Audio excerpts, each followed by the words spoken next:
Now, one country making slow progress is the Philippines, and now its president, Rodrigo Duterte, is threatening to jail people who refuse to be vaccinated. Let's go live to our correspondent in Manila, Jamela Alindogan. Jamela, so why are people not getting vaccinated in the Philippines? Is it a question of vaccine hesitancy, or rather the fact that there are no vaccines? Well, it's a complex problem, Foley. As you know, the president, in his latest statement, basically said that those who refuse vaccine will end up going to jail or can be jailed by state forces. But that was quickly contradicted by the Department of Justice Secretary himself, who basically said that the law actually does not compel or cannot force anybody if they refuse a vaccination program by any local government, as you see. But the problem of vaccine hesitancy is beyond just, the complicated and contradictory statements of the government. It started in 2017 when President Rodrigo Duterte's government also conducted an investigation into Dengvaxia, which was a dengue vaccine being tried on children here during the time of former President Benigno Aquino.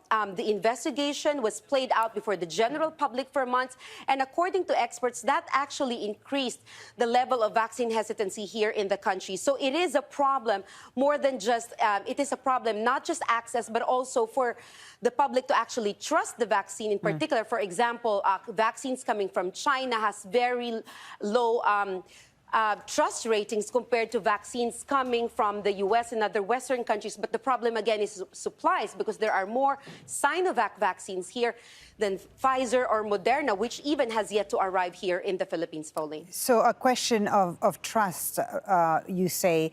What about access to these vaccines? You mentioned the Chinese vaccine.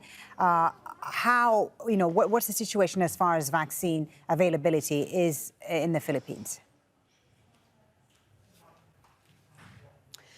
Well, the Philippines has already availed over 100, I think millions of vaccines from the COVAX facility. And of course, with over 100 million people in over 7,107 islands, the resources coming from the COVAX facility is not enough. So the government has been trying to augment that shortage by ordering millions of vaccines from at least 4 manufacturers. But as you know, it takes months before they are able to arrive, and they are slow to arrive. And as mentioned, this is an archipelago, so it's very, very difficult to transport vaccines in many different areas. In fact, there are a lot of government officials who are complaining that in many areas, vaccines have yet to arrive.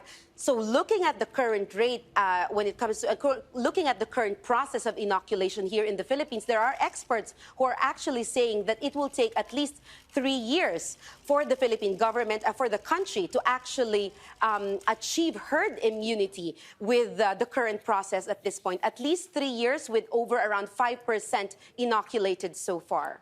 Thank you very much for that, Jamela Alindogan, live there in Manila.